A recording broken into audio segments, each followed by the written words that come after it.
3rd and 15. LSU's cut it to 7 in this game. Prescott back to pass, looking. One tackle missing in the backfield. There's another. There he goes. And then that's a third tug, and Prescott's going to take off. And there's another miss by Welter, and he's got a lot of room. 40, 30, 20. You've got to be kidding me. Damn it, this Tiger Swiss cheese defense will not stop him. 5 touchdown Mississippi State. And the Bulldogs go up by 14 points. Doug, get me another whiskey. I cannot watch another minute of this defense. University High called. They want their defense back. You just got to be kidding me, Doug. 570 yards. The most ever given up by an LSU defense, and the Tigers are in serious trouble in this one. Serious trouble? They're already done. This game's done. This game's over. Doug, this one's in the bag. In the bag. Oh. Like crap on your front porch in a brown paper bag. That is what Jim Hawthorne was probably really thinking in his head during the game last week, but... That's what we were thinking Saturday night. With that said, this is indeed episode 55 of the Matt Ryan Show. But for once, we get to start the show up happy. Yes, we will. Happy. Cue the Pharrell. Whatever. We'll see if we can get him to come on the show next week. We've got our PR guy working on that. Absolutely. Whoa, we got a PR guy now. Yeah. Oh. Hired him last week. Sorry, I forgot to tell you. How are we paying for this? We're not. Oh. Good. Hopefully he doesn't know. With that said, Ryan, the Saints finally getting on the winning side of the football this past week in the Superdome. Finally. 17 straight wins now at home with Sean Payton at the helm for the Saints. And it was a win that didn't come easy. No, it did not. No, it really didn't. It really didn't. I have to say that we established the run early on, and we stuck with it. And that was the one thing I was happiest about, of course, besides the final score, is that, we without Sean Payton's number 1 running back, because I'm going to say Sean Payton's number 1 running back, because the rest of the Who Dat Nation still has questions and Mark Ingram, but Kyrie Robinson looked really good. PT, of course. And Cadet had a couple nice plays out in the backfield, but we stuck with the run and the screens, of course. And Brandon Cooks had one hell of a game. He had a couple of really nice catch and runs. He is definitely your Rookie of the Year favorite. Yeah, he's in the running after week 3, absolutely. And the defense managed to hold up. The defense played well. I believe Minnesota was held under 300 yards. Yes. And, of course, a lot of times what makes a defense go from mediocre to great, you hold them to 3 in the red zone. Yep. 3 times. 3 times. They did not get in the end zone. And I thought eventually we did a decent job of adjusting to Teddy Bridgewater, who was starting to run all over the Saints defense at first because maybe we didn't really have any game film on the guy. But they held their own, and honestly, I give the defense the reason that the Saints came and won this game. The Saints offense started out hot, scoring 2 touchdowns in their first 2 drives, and then just went absolutely ice cold for pretty much the rest of the game. And if it wasn't for a Hulk Hogan-esque body slam on Drew Brees, as he so-called put it in the Monday press conference, the Saints would have been punting, and you could have easily lost that game if Minnesota went down and drove the ball. The Saints were on the field for a lot of the second half on defense, but that personal foul penalty on a 3rd and 15 was just a big no-no. Helped the Saints get some momentum going, and it lit a fire under the offensive line, and the Saints eventually went ahead and scored and went up 20-9, and that's how it went. I mean, look at that one, Matt. I mean, it's a 13-9 ball game, early in the 4th quarter when an oh-so-familiar face in Captain Munnerlyn, lest we forget, he played for Carolina for the past 4 or 5 years before he went to Minnesota. Absolutely. So Munnerlyn and Drew Brees know each other well, and they chatted a little bit after the suplex. But the one thing you don't want to do is ignite a cold offense at home when we're known for lighting up the scoreboard at home. I'm not exactly sure what happened for us to go so ice cold. We go out back-to-back drives, opening the game, go up 13-0, and you're thinking, uh-oh, Vikings already out of this one. This one's going to get ugly and fast. And something happened, and the offense just, like you said, Matt, they went ice cold, and it seems like we couldn't get anything going. We ran the ball fairly well, but they stayed loyal to the run. And this would have probably been the time where the rest of the Who Dat Nation is thinking what we don't want Sean to do and start airing the ball out. We have to stay loyal to the run. And I think the game clock control from establishing the run and sticking with it is one thing that afforded us the opportunity to manage winning only 20-9. Right. And if you give Teddy Bridgewater a couple more opportunities, and that game could have went a completely different way. A lot of people may have seen Matt Castle go out and think, "Oh, that's ball game. No way they're going to come in." Yeah, I actually got concerned. I was very nervous. I thought he may run all over us, and just have seen the Saints' history of these rookie quarterbacks coming out of nowhere. And RG3, 2012. There you go. Exactly. The perfect example. Michael Vick, way back in the day. Way back in the day. Insert like random backup quarterback for the Bucs that's probably done before. What was it? Orlovsky, I think his name was. Kyle Orlovsky. Wow, nice name drop. Yeah. But one thing that was driving me absolutely nuts, not only last game, but through 3.5 quarters of this game, where was Marcus Colston? Why were we not throwing the football? And then lo and behold, we finally start throwing the ball to him again. And what does he do? 2 huge catches in the game, including that touchdown. I did not get it. The guy had 110 yards the first week. Yeah, okay, he had an unfortunate fumble. You don't put Marcus Colston in the doghouse. You don't put your all-time leading wide receiver in the doghouse. He was not the reason that we lost the Falcons. The Falcons game. No, they wouldn't even look at him. We don't even throw his way the entire Browns game. Well, you got to think. Joe Hayden had him pretty wrapped up again in the Browns game, but even then, we threw to Colston when Richard Sherman had him wrapped up. Right. Joe Hayden ain't Richard Sherman. So the only thing you could really put 2 and 2 together about is that he was in the doghouse for the fumble. But like we said, you didn't put Chris Carter in the doghouse when he was in Minnesota. Absolutely. You don't put Jordy Nelson in the doghouse in Green Bay. Randy Moss in the doghouse in New England or in Minnesota. Why would you put Colston in the doghouse? Yeah. Maybe there's some other things going on. I'm not sure. See, we don't go to practice. We don't know. We can only make speculation. Right. That's what we do best. Speculate and make up our own ideals that make sense in our heads. Right. And Sean Payton watches this show, because I'm sure he does. Oh, yeah, he does. I talked to him yesterday. Oh, cool. Yeah. That's what he really means when he says we're going to look at the gun. Exactly. He's looking at our film. But all in all, the Saints played a well-executed ball game, minus a couple of here and there miscues. Of course, like we said, Brandon Cooks looks good. It was nice to see Kenny Stills get a couple of catches. Colston, Jimmy Graham looked like a man-child when he got the ball. I mean, that first stiff arm had me and one of my roommates just literally rewinding and laughing at it. I mean, the guy's 6'7", 260, just manhandling defensive backs. Jimmy earned his paycheck. Yeah. I'll give him that. Yeah, we went off on him after the Browns game last week. We had our choice words about Jimmy Graham, and this week you proved why we paid you $10 million a year, Jimmy. Keep it up. Yeah, he's having a good innings. He's improved his blocking, which is what absolutely. I did notice that. Jimmy looked real good. That's what I like to see from Jimmy Graham. Absolutely, but Saints have got to get it going better on offense. They just, other than maybe a few bright spots in the Falcons game, they just have been. Well, I don't know if stagnant's the way. What was the final score for the Browns game? 26-24? Yeah, but did they really have success moving the ball that well, much? We did against Atlanta. It seems like they have to be smacked in the face or something to get it going. They just had these very dry spells at times. See Captain Munnerlyn. Smacked in the face. We scored. Sure. But with that said, the Saints have a chance to get back to 500 this week on Sunday Night Football as they travel. It's a Sunday night game? It's a Sunday night game this week as the Saints travel to the Dallas Cowboys. Jarrah World.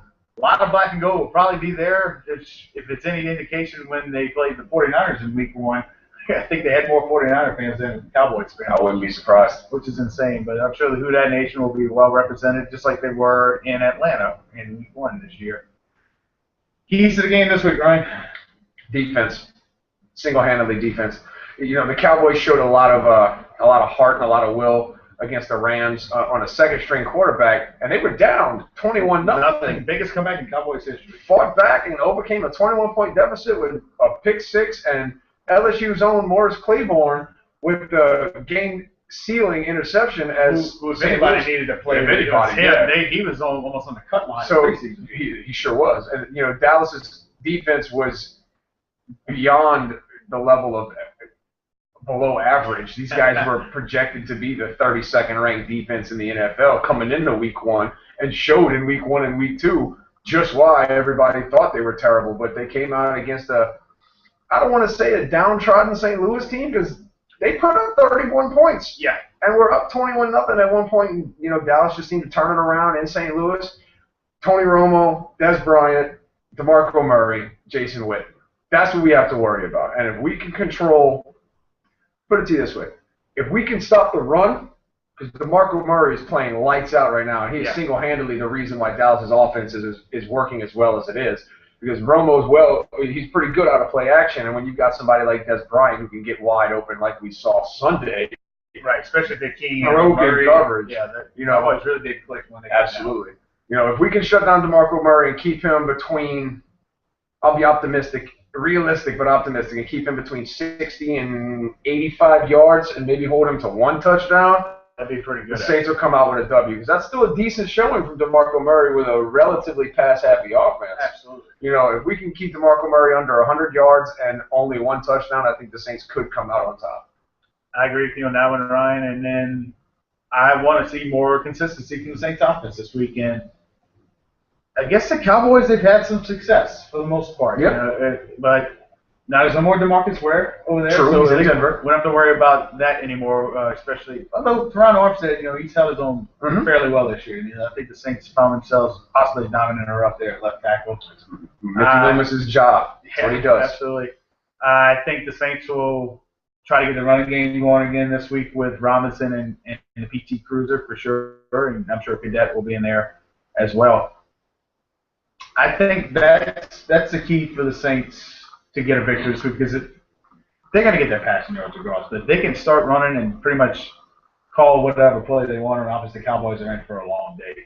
And then also, as you mentioned, can the defense stop the run? I think that's going to be a question mark. And then also, are they going to try to pick on Corey White, because Patrick Robinson got benched last week, it seems and he should stay benched.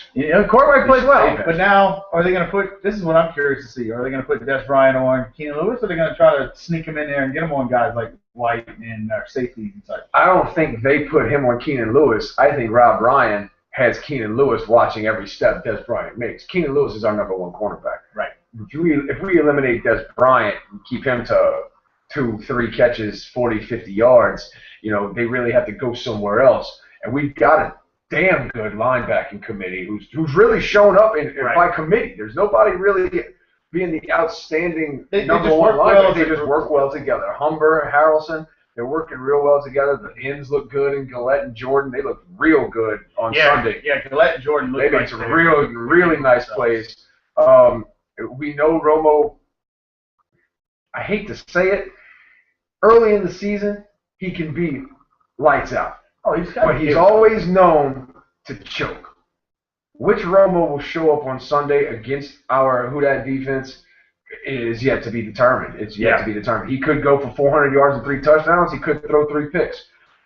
If I'm not mistaken, Frank Gore had a lights-out game against them in Week 1. Yeah. I think he had like over 100 yards and 2 scores. Yeah. So if we can, like you said, Matt, if we can establish a consistent, solid, smash-mouth run game, that'll open up play action, then it's going to be a long day in Dallas for the Cowgirls. Yeah, and then one other, I think, matchup that really could be key that not necessarily is being overlooked, but just as important as Des Bryant, is Jason Witten against Kenny Vaccaro and Jarius Byrd, who he's making that kind of money, he needs to start getting some turnovers. I mean, not that he's played terrible, but for that much money, I mean, is the Saints defense even forced an interception yet this year? I don't think so. I'm trying to think. I don't think so. We didn't pick off Matt Ryan.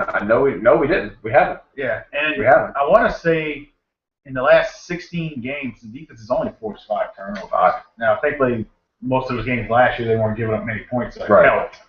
But that's going to be a key for sure. So what's your take on the game this week, Ryan? What you thinking? I think the Saints come out rolling, but I think this could end up being a shootout.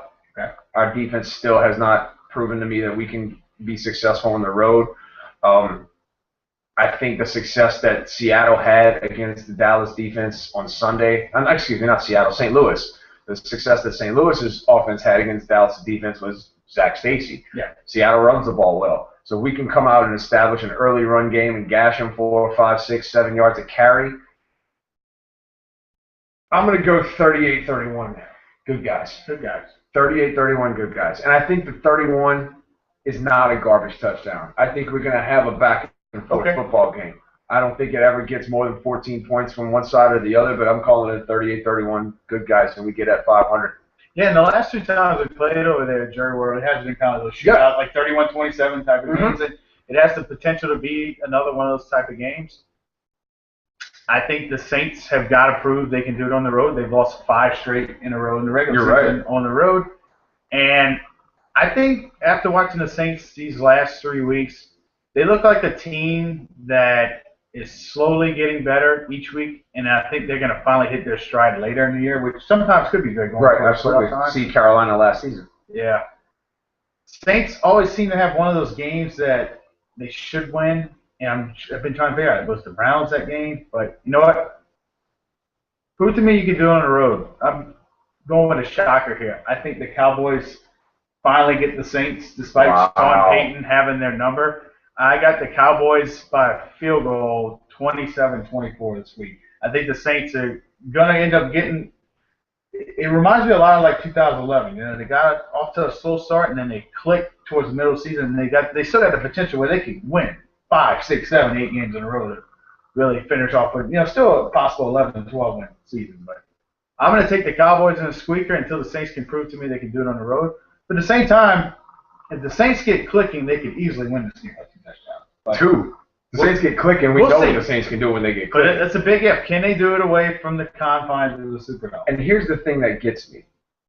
In Atlanta, we scored 30+. In Cleveland, outdoors, we scored 24. Mm-hmm. At home, we scored 20. Mm-hmm.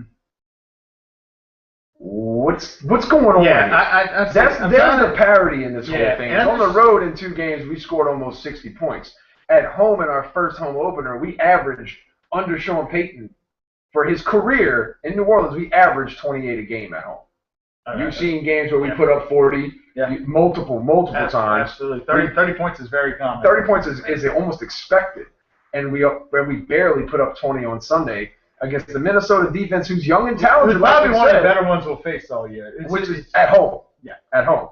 It was concerning to me. I didn't give Minnesota as much credit as was due. Mm-hmm. Last week we talked about how they don't. Especially with Peterson now. I think if Peterson comes back and Bridgewater is under center, these guys are going to be serious. Yeah. They have the chance to be serious because Bridgewater is smart. He can move. He played extremely well at Louisville for 3 years. Asked Florida in the 2013 Sugar Bowl when they demolished Florida in the Sugar Bowl. I think Bridgewater has the talent and the capacity to be the Vikings franchise quarterback that they've been missing ever since we took out Brett Favre. But, I was shocked that we only won 20-9. I really and truthfully thought we were going to put up 28 because it's almost, it's expected. So Dallas it's indoors, so there's no excuse we can't put up points. Right. It's almost going to be like a relatively home game. Yeah. Like we know, Who Dat Nation travels well. It's going to be interesting to see, but I'm going to stick with my guns. I'm going to say 38-31 Saints. And shocker when Gobert picks the Saints to lose, of all people, to Dallas. I like to try and be nonpartisan. Stir the pot. Stir the pot. He's stirring the pot. Speaking of stirring the pot. Just challenging Sean Payton. Usually when that happens, he's like, I hear you, Matt. I hear you. With that said, flipping to college, really not much to say on this one. LSU played terrible. Yeah, to put it point blank. Yeah. Absolutely freaking terrible. LSU has a serious concern in the middle of the defense right now. I think the secondary is still okay, but the LSU losing their athletes to the pros is finally catching up, especially on the defensive side of the ball. And, a lot of people have been getting on the quarterbacks. I'm blaming the D-line and O-line where it starts at. They're getting demolished in the trenches on both sides of the ball, and I think it's catching up. Under Les Miles, I can't tell you the last time where we went for under 100 rushing yards. That's right. We didn't have 100. We didn't even break 100 rushing yards against Mississippi State. Credit given to Mississippi State. These guys are playing ball the best I've seen the Bulldogs play ever since I've been following college football. This is the best Mississippi State team I've ever seen. Literally ever.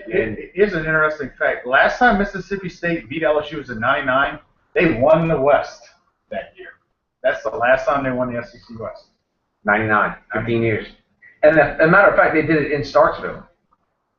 Yes, that was their start. The last time they won in Tiger Stadium, Curly. 1990. 24 years running. Well, let's break it in half. 12 years running. Curly. We had State's number in Tiger Stadium, and they just came in from kickoff to the final seconds. They wanted it more. Simply put, Dak Prescott had it on his mind, and the coaching. I'm putting this one on the coaching, on the play call. Oh, play call I thought was terrible. It all started on both sides. You remember, Gobert, because I said it whenever we were watching the game. I said, we are in trouble on 3rd and 5 on the opening drive of the game. You run a freaking QB sneak. Are you kidding me? You got 3 of the best athletes in the nation on this team, and you're not going to put the ball in space and allow? Man, get out of here, dude. Get out of here. Yeah. Give me the job. Give me the job. I'm saying that. Give me the job. It's like Madden. Come on, man. It's ridiculous. Yeah, and I was talking to my dad at the game, actually, and he brought a good point. And this actually ended up being true. Turning point of the game was when LSU had 5 tries from the 2-yard line, couldn't put it in. Mississippi State, what do they do? 5 plays, go 98 yards. That's a 14-point swing there, and all of a sudden they're up 14-0, and LSU was in for a long night. Then, of course, the bright spot, Brandon Harris comes off the bench and starts 6 of 9 for $140. Putting up John Madden numbers. Speaking of video game numbers, I guess NCAA in this case. And if he had about 20 more seconds, probably could have gave LSU a legitimate shot at coming back and win that game. It was encouraging to see, but at the same time, was he just doing that against previous defense? I don't know. LSU, this is going to be one of these things where we have a quarterback controversy again. Personally, there's no freaking controversy. Anthony Jennings showed that he can't handle consistently the pressure of an SEC defense. Wisconsin, okay, I'll give it to you. A couple busted coverages and we win the game. Mm-hmm. I'm going to be as harsh as physically possible. Okay. Brandon Harris came in against Wisconsin. Looked like the big lights were a little too big for him. Brandon Harris comes in Saturday night. You got 3, maybe 4 people rushing the quarterback. The other 7 or 8 are in coverage. Kudos to Brandon Harris for completing 25, 30, 35-yard passes against the coverage like that. Not to mention, he was throwing everything on a rope. On a freaking rope. Malachi Dupree. Couple of fantastic catches. He had a great. Doral had a nice 25-yard catch. Where's Trey Quinn? This one, in fact, Harris's first pass complete to Trey Quinn, who indeed was wide open the entire game. And this is where I'm saying this one goes on the coaching, the execution of the offensive coordination. That's it. That's what this one goes on, because the defense did the best that the defense could do given what they had. I saw missed tackle after missed tackle after missed tackle on Dak Prescott and who's their running back? Johnson. These guys played lights out. So if you can't stop them, you got to catch up to them. And the play calling was absolutely pathetic. If the run isn't working, why do we stick with it when it's obvious? Okay, I get it. The first 2 drives, we go 3 and out, 3 and out. Okay, time to open the playbook, Cameron.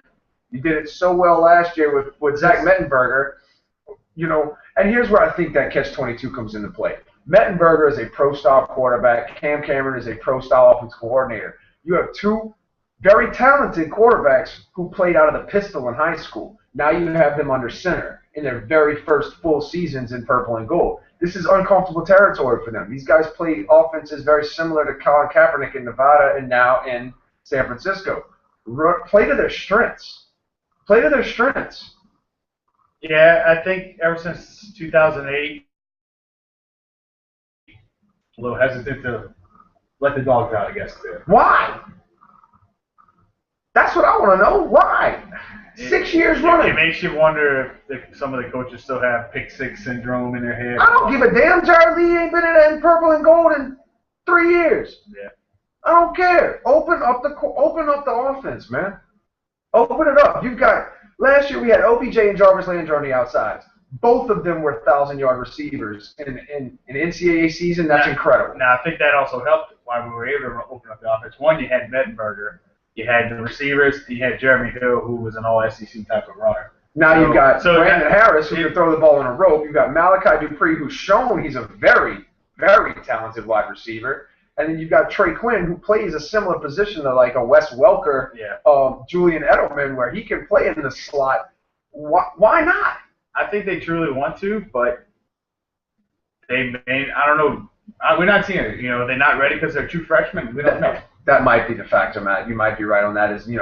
These guys might end up throwing 14 interceptions if we do open up the offense. So are we playing protect the ball versus you're playing not to lose? And frankly, the Tiger Nation is sick of it. But good buddy of ours, Nick Crouch, called it at the beginning of the season, 2015. Watch out for the Tigers. All right, LSU, I believe, is built for 2015 and 2016 national title runs. Hell, we make it out of Auburn alive, I'll be quite happy. Well, we'll talk about that more in a couple weeks. This week, the Aggies of New Mexico State, who were probably one of the worst teams in Division I, are somehow 2-2 this year, though. LSU is actually a 42-point favorite in this game. New Mexico covers. Yeah, I was going to say, no way in hell LSU is going to cover 42 points. If they do that, kudos to the coaches. Here's the only way New Mexico doesn't cover. Did we shut them out? Brandon Harris plays start to finish. Well, I strongly believe Brandon Harris has the talent and the composure. But does he know the playbook? That's, I think, a big question. That's the catch. Like, he may be limited. He may only know 10 plays, which that may be enough. Auburn runs like 4 plays. They just have different variations of it. But Les Miles does not like to spread out that. Well, and that's okay because LSU has been a ground and pound team as long as you and I can remember. You go back to the days of Saban. We ran the ball down your throat and then hit you with play action. But even Alabama's running the spread now. Sometimes Blake Sims did to Florida this week. Sometimes you have to adjust with the athletes. I mean, we're beating a drum there. Yeah, the coaches know the players better than anybody, and I disagree. Okay. You and me know the players better than everybody. Yeah, we hang out with them at the bar. All that stuff. Jeremy Hill's my homeboy. We're friends on Facebook. It's all romantic thinking to think that, we could go in the press box and really open up the offense. But, until we really can see what Brandon Harris can do against a 2nd and 8 first quarter SEC defense, it's all, like we said, it's all just speculation. But I think we all want to see more Brandon Harris because this guy can throw the ball. He really can throw the ball. He definitely has a great arm. I think Harris eventually ends up starting, I'm going to say, Kentucky game. We called that at the beginning of the season. I think there's no way Brandon Harris starts at Auburn on the road. Although, I will say, speaking of the quarterback we were talking about earlier, Jarrett Lee, his first road start was on Auburn, and he actually did okay. Yeah, he threw a pick 6, but he came back and threw 2 touchdowns in that game as well. So, it's possible. Now, he was also a redshirt freshman that year, too. Yep. But I think Jennings has a better grasp on the playbook, and I think that's why he's still starting. And it's not that we're bullying against the guy. It just seems like Harris maybe has more the... He has a higher ceiling. Higher ceiling, yeah. Yep. We'll see what happens, though, but... Expect the Tigers to go 4-1 after Saturday night. Yeah. That's going to be a tune-up game for Auburn. Yeah, I'm going to go 38-10 Tigers this weekend. 35-14. Until the defense shows me that they're worth a damn, they give up 2 touchdowns to a very, very lesser New Mexico State. Against a quality opponent. Yeah, against a quality opponent. We'll see. When we talk next week for Auburn, we're going to have a lot to say after this Saturday night. A lot to say. Absolutely. Back to the fun part of the show. Fun part of the show. Ryan gets to play guess the disgruntled athlete. Oh, Jesus. These athletes have been arrested in some kind of way for different variations. He just came up with this, so I'm going into this blindfolded, literally. I don't know what the hell's coming. In fact, I don't even know the whole list. I'm going to go off memory and off of what I was looking up earlier. But let's start easy on this one, Ryan. Who am I? I recently went to the grocery store and forgot to pay my crab leg bill. Jameis Trash Winston. All right, let's go to another one. This former NBA basketball player and now coach, known for kissing to his wife on free throws, once slammed their head on the ground. Actually, it might have been on the car or something. I know it was a Jason Kidd. That would be Jason Kidd. Yes. Well done. I had to think NBA player turned coach. That's what I had to think of. One right there. Let's see. What a dick. This former very talented receiving tight end collaborated with his friends to murder somebody recently. Florida, Aaron Hernandez. Good job, Urban Meyer. Only thing you ever did right was Tim Tebow. Trash. Next. Let's see. Next one here. Can y'all tell I don't like Urban Meyer? He's my favorite coach ever. Urban Cryer. We're going to go old school. This should be an easy one. This guy, known for driving a mysterious white 1990s Ford vehicle. If the glove doesn't fit, you must have quit. Oh, Lord. Cochran made his life savings on that one case. Yes, he did. I'm trying to think of it. Actually, here we go. This one's not even an athlete, but it is a public figure. It's a public figure. I'll tell you, I'll give you it. It is a former coach. Okay. This former Alabama Crimson Tide head coach, who is undefeated in his career, is known for allegedly using the university credit card at a strip club. Forgot his name. Give up? Yeah, I forgot his name. That is the one and only Mike Price. Yeah, that's it. Party at Mike Price's house. Hell yeah. Bring your own university credit card. No, Bama can pay for it. Remember, this was allegedly. No, it wasn't. Hey, he is undefeated. Where's his statue? What was his record? 0-0. Thought so. Never actually coached a game. He never lost. Never lost. I guess he would also be winless, too. One more for the fans. One more for the fans? All right, let's see if I can think of one. Go on. All right. Don't go Ray Rice or Ray Lewis either. Come on, those are gimmies. There's some things you can cover up and there's some things you can't. All right, Ray Lewis, we get it. You got away with murder. All right, here we go. This guy, also known for domestic abuse, is a former Pro Bowl wide receiver who also at one time was known for putting on an NFL Hall of Fame jacket on the sideline and also has been for having signs that say, "Please don't find me, NFL." My favorite wide receiver ever, because he's such a pompous asshole, Chad Ochocinco Johnson. Yes. He was my favorite. What's he doing? Is he in the CFL now? Or I think he's trying out for the MLS. Yeah, I was saying he's trying for soccer. I remember that too. But please don't find me NFL. The only one who ever had a better end zone celebration was Joe Horn calling his mom. Yes. That was the only end zone celebration better than anything. Chad Johnson or T.O. That was pretty good. That was ever did. Next question. Next. And remember, Michael Lewis got fined $5,000 for that. It's for helping him try to find yourself. Yeah. No one paid for him though. He didn't quite get that beer money yet.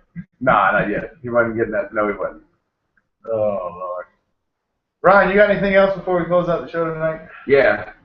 I'm freaking hungry. Hangry? No, not hangry. Not there yet. Okay. But tune in Saturday, 7 o'clock kickoff. LSU should dismantle the Aggies. Should. Oh, wait a minute. I'm still not giving them enough credit yet. How could I forget? Rapid fire. Hello. Lord. Where are we going? Where are you going? Nowhere. I blame Chad Johnson. Yeah, blame Ochocinco. All right, we'll go real rapid fire on this one. As soon as they get pulled up. 1 second. SEC? Yeah, SEC. 1 second. All right, starting off the Toilet Bowl. Vanderbilt visits Kentucky. This could be interesting because Vanderbilt's kind of woken up. I think Kentucky, but Kentucky by 10. Let's see. This game is at Kentucky. I think Kentucky wins it right around the spread at 17. I think Kentucky runs all over Vanderbilt. Let's see. We already did LSU, New Mexico. Tennessee and Georgia. Georgia's pissed. Georgia's a 17-point favorite. Georgia's pissed. Georgia big. Gurley re-energizes the Georgia offense. I think Georgia wins, but I think Tennessee keeps this one close. Where's that? It's in Athens. I'm going to go Georgia by 7, but I think the difference is Gurley. I think Gurley will run all the way to Tennessee, but Tennessee's getting better. Gurley's a man-child. Really is. Arkansas goes on the road to Texas A&M. A&M's only an 8-point favorite. If Arkansas's defense can hold up, which they showed that they can for part of the game against Auburn, Arkansas's defense can hold up. I don't think A&M can stop Arkansas's smash mouth run team. I don't. This should be the game of the week. Yeah, that could keep it. It is on CBS this week. Arkansas that's your 3 o'clock kickoff. That's your 3 o'clock kickoff. That's going to be a damn good game. I'm going to go ahead and roll the dice. I'm going Pig Suey. Pig Suey. I'm going Pig Suey. One of us has got here. We're both 1-3 on the upset specials. So those are hard. Yeah, you go 500 on the upset specials. That's pretty good. And just because they're at home, but I think Arkansas gives them a hell of a run for it, though. Just because I want to see A&M lose. La Tech goes to Auburn. Next. Yeah. Gus Bus Big. La Tech might cover 32 points. That's only because they might score a lot of points. But Auburn may put 6. I'd like to see La Tech put up some points to prove to the SEC West that Auburn can be beaten by being outscored. K-State played them lights out last week. That was a damn good game. I tell you, that game's better, so I'm going to come back to that one. Memphis goes to Ole Miss. Spread? This one is 19. Ole Miss covers. I think Ole Miss is overrated, but I still think Ole Miss is playing some real quality ball right now. Yeah, Memphis isn't that good. They haven't had anything since D'Angelo Williams. This is going to be like LSU's game against New Mexico State. It's the 2-0 before opening real SEC West play. Here's an intriguing one that could possibly decide the East. Missouri goes to South Carolina. Both are 3-1. Missouri's hungry. South Carolina's a 5.5-point favorite at home. Missouri's hungry after blowing it at home against Indiana, a much lesser Indiana team that pretty much saved the Big Ten's entire chance at having a team in the 14 playoff. South Carolina, but Mizzou with the spread. Okay, so you think I'm thinking like a 3-point ball game, like a 24-21 or a 24-20 ball game. Okay. 5.5. Yeah, 5.5. Yeah, I'm thinking this one's gonna be close. South Carolina though. I think old ball coach doesn't go 3-2 to start the season. No. Yeah. I'm going South Carolina by 10. I think they've been on a different wavelength since the opening week. Especially the Georgia win was impressive, and I think they get it going. And I still think they win the East. That was my pick to win the East. Dylan Thompson still needs to prove something. True. So, I have to pick an upset special. And here it is. I'm going Arizona State at home to knock off UCLA. UCLA's a 5-point favorite in Tempe. Knocks them off. In Tempe. Finally. I'm going to go with the Sun Devils this week. Absolutely. Good. That's Arizona State's little thing like UT has one for those of y'all who don't know. That's And if you don't know this, you're suspect. You're suspect. Throwing up gang signs and stuff. Hey, we adapt to all of our audience. Absolutely. Whether they're watching in the country club or the hood. It keeps it 100. You keep it real. now for real, Ryan, do you have anything else before we head off with it? Bama's off this week? I think they are, actually. I didn't hear them on the upset special. I mean, on the rapid fire. Yeah, I think Bama is off this week. Gators too, huh? I want to say Florida. I didn't hear Florida either. I didn't see them on the SEC slate. Yeah, it must be. Yeah, they must be off this week. Well, Bama loses this week. You think bye week shuts them up? Yep, bye week's going to shut them out. Bye week's one hell of a ball club. Oh, Lord. I would like to see Arkansas go into College Station and shut down the 12th man, the real 12th man, Seattle. It's outrageous for me to really think that. But, hey, as I've said before, I'm a blind optimist. Right. And I think Arkansas has a whole new mentality. They're really running the ball well. And over the past 3 to 5 years, we've seen Arkansas throw the ball extremely well and run the ball, except when they had Niall Davis and D-Mac. Besides them two being in Arkansas, they haven't really been much of a factor on the ground until now. So it'll be interesting. Right. A&M's defense is still suspect. But with that being said, that's all the time we got for the week. But as usual, we always do thank America before we go off. Speaking of America, good luck to them in the Ryder Cup this weekend against Europe.